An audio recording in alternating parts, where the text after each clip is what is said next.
एक शख्स अपने घर में किचन के अंदर 1 साल तक दफन रहा और किसी को भनक तक नहीं लगी। उसी किचन में उसकी पत्नी महीनों खाना बनाती रही। 2 बच्चे थे घर में, वही खाना उस किचन में जो बन रहा बच्चे भी खा रहे हैं, किसी को पता ही नहीं चला। फिर एक रोज़ इस घर में एक नया किराएदार आता है, किराएदार भी परिवार वाला। अब किचन में ही खाना बनेगा, तो महीनों उस घर के किचन में फिर से खाना बना। एक नया परिवार किराएदार का, वो वही खाना खाता रहा। ज़िंदगी रोज़मर्रा की तरह जीते रहे, लेकिन भनक नहीं कि जिस किचन में खड़े होकर वो लोग खाना बना रहे हैं, उसी किचन में टाइल्स के नीचे एक शख्स दफन है। लंबा वक्त बीता और फिर एक रोज़ एक पुलिस कांस्टेबल को उसका एक ख़ास मुखबिर सिर्फ एक छोटी सी जानकारी देता है, और उस जानकारी के बाद पुलिस कैसे उस किचन तक पहुंचती है, लाश को बाहर निकालती है, और फिर उस लाश की क्या कहानी सामने आती है।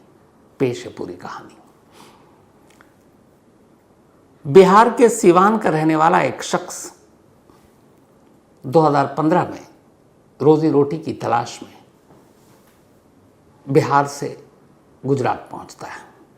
अकबर अली अंसारी नाम का एक शख्स जो बिहार के सिवान इलाके में रहा करता था, 2015 में नौकरी की तलाश में अहमदाबाद पहुंचता है, गुजरात।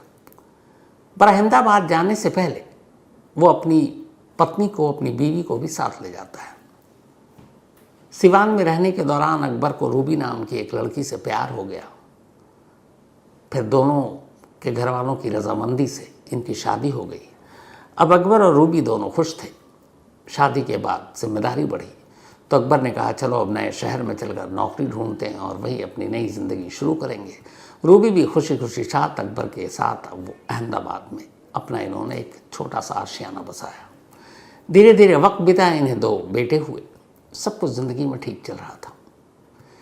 2024 का साल आता है, 2024 करीब मार्च अप्रैल का महीना। एक रोज़ अचानक अकबर गायब हो जाता है।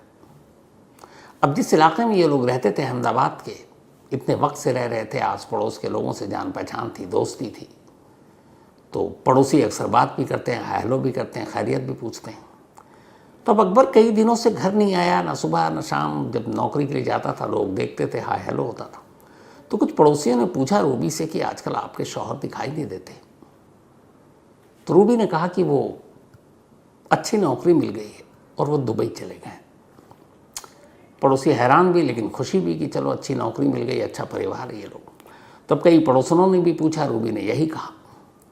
अब इसके बाद हर एक को पता चल गया कि अकबर दुबई चला गया।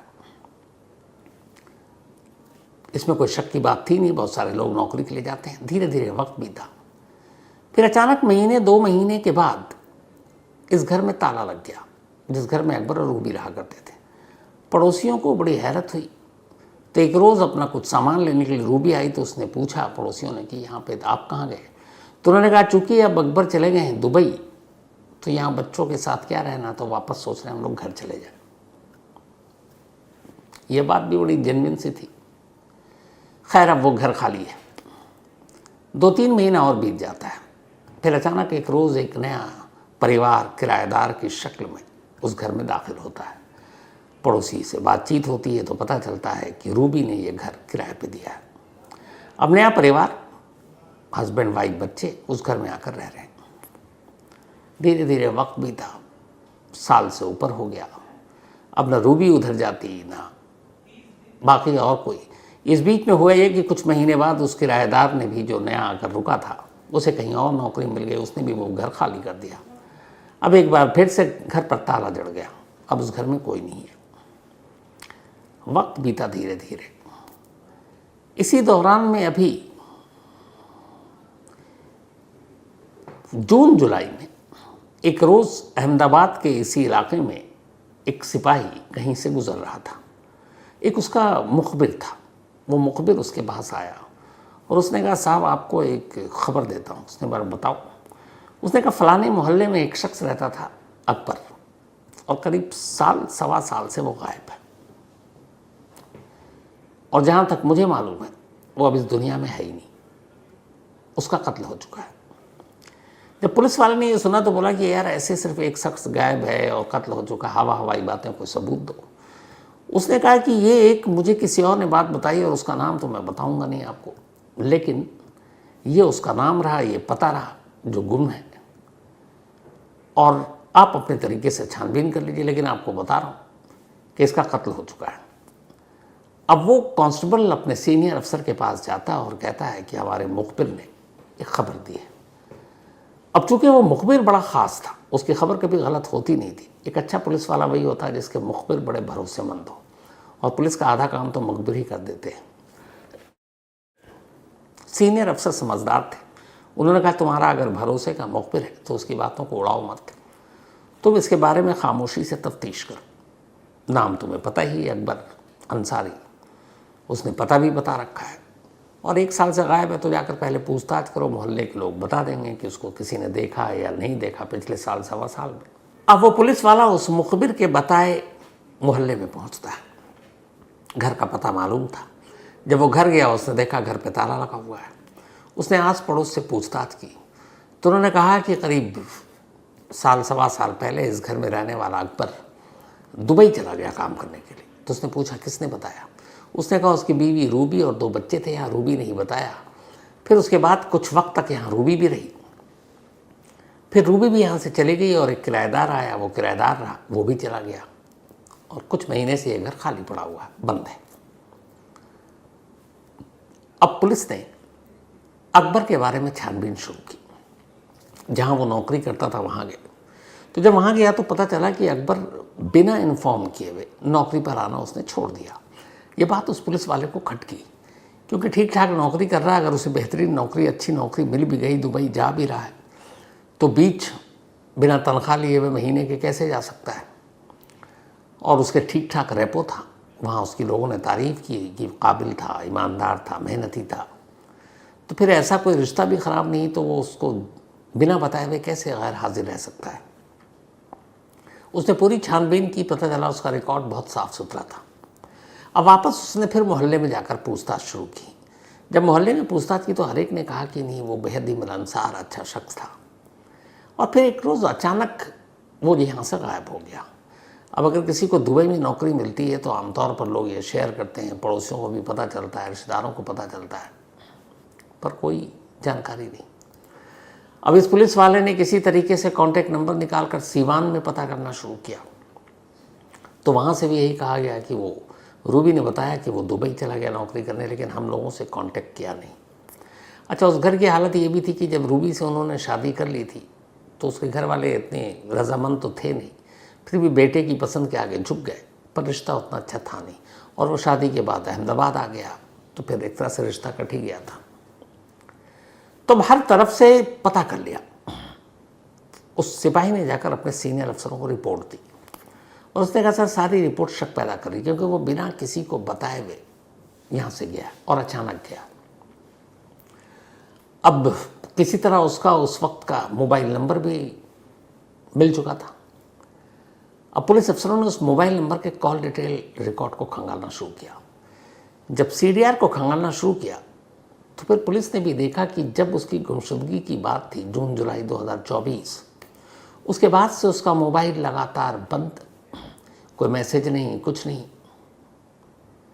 किसी ने उसको देखा नहीं, न रिश्तेदारों ने, न पड़ोसियों ने, न ऑफिस में किसी दोस्त ने, और किसी ने इन सवा साल में उसको, मतलब किसी से उसने कांटेक्ट भी नहीं किया। जितने दोस्त थे पुलिस ने उनको भी ढूंढ निकाला, रिश्तेदारों को ढूंढ निकाला, पड़ोसियों को ढूंढ निकाला, यहाँ जहाँ काम करता था उसको ढूंढ निकाला, लेकिन हैरत अंगेज़ तौर पर एक भी ऐसा बंदा नहीं मिला जो साल, सवा साल से अकबर के कांटेक्ट में हो या अकबर ने कभी कांटेक्ट किया। पुलिस ने अकबर के अब सारे सोशल मीडिया को खंगाल डाला, वहाँ पे भी कहीं उसकी मौजूदगी नज़र नहीं आई। अब पुलिस को लगा कि उस मुखबिर की बात सच है। एक जीता जागता इंसान अचानक इस दुनिया में खामोशी से गायब हो जाए, मुमकिन नहीं है। अब सवाल ये कि वो गायब हुआ और उस मुखबिर ने यह भी बताया कि वो गायब नहीं है बल्कि उसका कत्ल कर दिया गया। तो अब पुलिस के पास कोई जरिया नहीं, कोई सुराग नहीं। रूबी गायब है, रूबी के बच्चे कहाँ हैं ये भी पता नहीं, पड़ोसियों को कोई जानकारी नहीं। लेकिन अब पुलिस इस नतीजे पर पहुंच चुकी है कि अकबर मर चुका है। तो अकबर मर चुका है तो फिर कहाँ होगा। अब हाल के वक्त में बहुत सारी क्राइम सीरीज, फिल्में बहुत सारे केसों पर रोशनी डाल देती है। तो उन्हीं में से एक पुलिस वालों को ख्याल आया कि दृश्यम मूवी आई थी। उस मूवी में यह था कि अजय देवगन ने पुलिस स्टेशन के अंदर ही लाश को दफना दिया था। किसी को कभी ये सपने में भी नहीं आ सकता कि कोई कातिल ऐसे कर सकता है कि किसी की लाश को पुलिस स्टेशन में ले जाकर दफना दे। हालांकि तब पुलिस स्टेशन बन रहा था उस फिल्म की कहानी में जो दिखाया गया। अब यहाँ किसी ने देखा नहीं, किसी ने बाहर नहीं देखा, किसी ने कहीं नहीं देखा। पड़ोसियों से भी पूछा गया कि जब आखिरी बार गायब हुआ तो आप लोगों ने इस घर में कुछ देखा। जैसे आजकल होता है, कोई सूटकेस लेकर जा रहा है, कोई बोरी लेकर जा रहा है किसी और चीज़ में, क्योंकि लाश को अगर मान लीजिए कत्ल हो भी गया तो ठिकाने लगाने के लिए तो कहीं कैसे किसी ज़रिए से ले जाएंगे। उन्होंने कहा नहीं, अच्छा वो पूरा मोहल्ला भी ऐसा देर देर रात तक जागे, तो किसी ने ऐसी कोई अजीब चीज़ देखी ही नहीं, यानी घर के बाहर कोई हलचल ही नहीं हुई। तब उनमें से एक पुलिस वाले को ख्याल आया कि कहीं ये दृश्यम फिल्म को यहाँ पर तो आजमा नहीं दिया गया, यानी अगर अकबर गायब है तो उसकी गुमशुदगी की कोई ना कोई कड़ी या सबूत शायद इस घर से मिले। अब पुलिस ने उस घर को खुलवाने के लिए कोर्ट का दरवाज़ा खटखटाया। कोर्ट ने इजाज़त दे दी। पुलिस ने साथ ही ये भी कहा, अब दृश्यम दिमाग में है तो ये भी है कि घर के अंदर जाना पड़ेगा, तो फिर हो सकता है खुदाई भी करनी पड़े। अब पुलिस की टीम मैजिस्ट्रेट को अपने साथ लेकर कोर्ट की इजाज़त से लास्ट ट्यूसडे अहमदाबाद के उस मोहल्ले के उस घर में पहुंचती है। पुलिस की पूरी टीम है, मजदूर हैं साथ में। घर का दरवाज़ा खुलता है, घर की तलाशी ली जाती है। घर महीनों से बंद था, धूल मिट्टी थी और देख कर लग रहा था कि यहाँ कोई आया भी नहीं है। अब पुलिस ने एक एक कमरे की तलाशी लेनी शुरू की। कहीं कोई ऐसी चीज़ नहीं मिली। बेड को हटाया गया, ज़मीन के फर्श को टटोला गया, दीवारों को टटोला गया, घर के पानी की टंकी को टटोला गया। लेकिन उस पुलिस वाले के दिमाग में चल रहा है कि कहीं अगर ये मर्डर है और जिसकी ज़्यादा गुंजाइश है तो फिर लाश कहीं बाहर नहीं ले जाएगी, और अगर यहाँ पे लाश नहीं है तो फिर इसका मतलब है कि मामला कुछ और है। तो इसी लाश की उम्मीद में पुलिस ने इस घर का दरवाज़ा खोला था। अब एक एक घर का कोना छान मारा, दरो दीवार छान मारी, टंकी छान मारी। इसी बात पुलिस की टीम किचन में पहुंचती है। जब किचन में पहुंची तो किचन में भी ऐसा कुछ नज़र नहीं आया। तभी पुलिस वालों की नज़र किचन के फर्श पर टाइल्स पर पड़ी।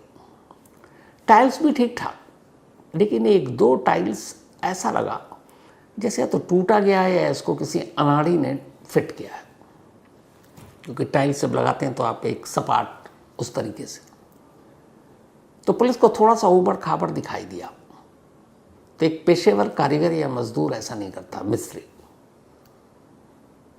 जैसे ही उस टाइल्स पर नज़र पड़ी पुलिस की पहली बार आंखें चमकी, पर यह ख्याल आया कि कोई यार किचन में कैसे दफना सकता है किसी लाश को, खाना बनाने की जगह है ये। लेकिन फिर भी एक शख्स गायब है, 1.25 साल हो गए हैं, कोई क्लू नहीं है, कोई सबूत नहीं है, घर से बाहर निकलने का कोई सबूत नहीं है। तो मजिस्ट्रेट साहब सामने हैं, कोर्ट से इजाज़त ली जा चुकी है, मज़दूरों को बुलाया जाता है, किचन के टाइल्स को अब उखाड़ने का हुक्म दिया जाता है। टाइल्स उखड़ता है। इसके बाद अब वहाँ खुदाई करने का फरमान जारी होता है। अब किचन में टाइल्स को निकालने के बाद खुदाई शुरू होती है। थोड़ी देर की खुदाई के बाद अंदर से चंद हड्डियाँ साफ नजर आने लगती हैं। अब बड़ी एहतियात के साथ खुदाई होती है। जब खुदाई होती है तो जब हड्डियाँ बाहर आती हैं तो हड्डियाँ भी छोटे छोटे थी। अब बाकी तो और कुछ मिला नहीं, लेकिन हड्डियों को देखकर ऐसा लग रहा था कि जैसे पता नहीं लाश के टुकड़े तो नहीं किए गए।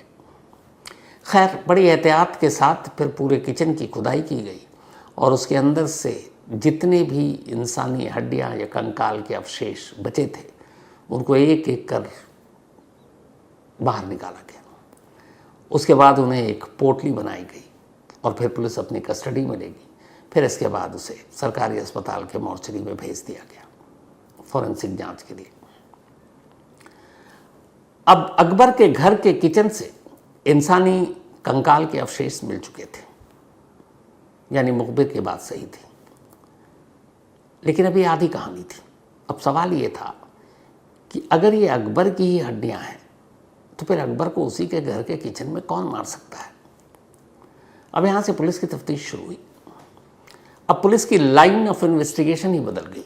अब उन्होंने कहा कि अकबर की पहली बार दुबई जाने की कहानी उसकी बीवी रूबी ने बताई। रूबी ने लव मैरिज किया।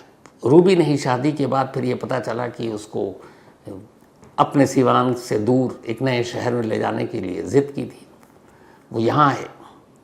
तो अब जब ये सारी चीज़ें हो गई तो पुलिस ने इस मोहल्ले में जहाँ ये लोग रह रहे थे इतने बरसों से, वहाँ पे अब लोगों से पूछताछ करना और दूसरे तरीके से पूछताछ और दूसरे सवालों के साथ नए सिरे से एक टीम मैदान में उतरी और अब उसी मोहल्ले में पूछताछ शुरू हुई। अब जब पड़ोसियों से पूछताछ शुरू हुई तो एक नई कहानी सामने आई। पता चला कि रूबी के पड़ोस में एक शख्स रहा करता था जिसका नाम था इमरान वघेला। इमरान वघेला की इजराइल अंसारी यानी कि अकबर अली से भी अच्छी खासी दोस्ती थी। फिर धीरे धीरे घर आना जाना भी हुआ और इसी दौरान में इमरान वघेला और रूबी के बीच इश्क परवान चढ़ने लगा। अब जब अकबर ड्यूटी पर जाता तो इमरान वघेला अक्सर रूबी के पास पहुंच जाता घर पर। पड़ोसियों ने भी कई बार देखा इन दोनों को आते जाते। धीरे धीरे ये बात सुगबुगाहट से होते हुए अकबर के कान तक पहुंची। एक रोज़ अकबर ने इमरान वघेला को अपने पीछे में अपने घर जाते हुए देख लिया। इसके बाद उसकी रूबी से लड़ाई हुई। रूबी को उसने समझाया कि देखो हमारे 2 बच्चे हैं, तुम जिस रास्ते पर जा रही हो वो गलत है, लेकिन रूबी नहीं मानी। इमरान के साथ उसके रिश्ते कायम रहे। धीरे धीरे वक्त बीता। अकबर हमेशा उसे समझाता और डांटता, लेकिन रूबी पे कोई असर नहीं पड़ता। अब रूबी को भी ये लगा कि सारी सच्चाई सामने आ चुकी है। उसका शौहर उसे लगातार डांट रहा, उस पर अपशक भी करता है, जब तब वक्त से पहले घर आ जाता है। एक रोज़ उसने इमरान वघेला से कहा कि ऐसे कब तक चलेगी हमारी ज़िंदगी।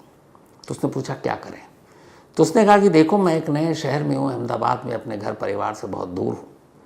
अगर अकबर हमारी ज़िंदगी से हट जाए, बल्कि इस दुनिया से ही निपट जाए, तो किसी को पता भी नहीं चलेगा। इमरान वघेला भी रूबी की इन बातों में आ गया। उसने कहा ठीक है।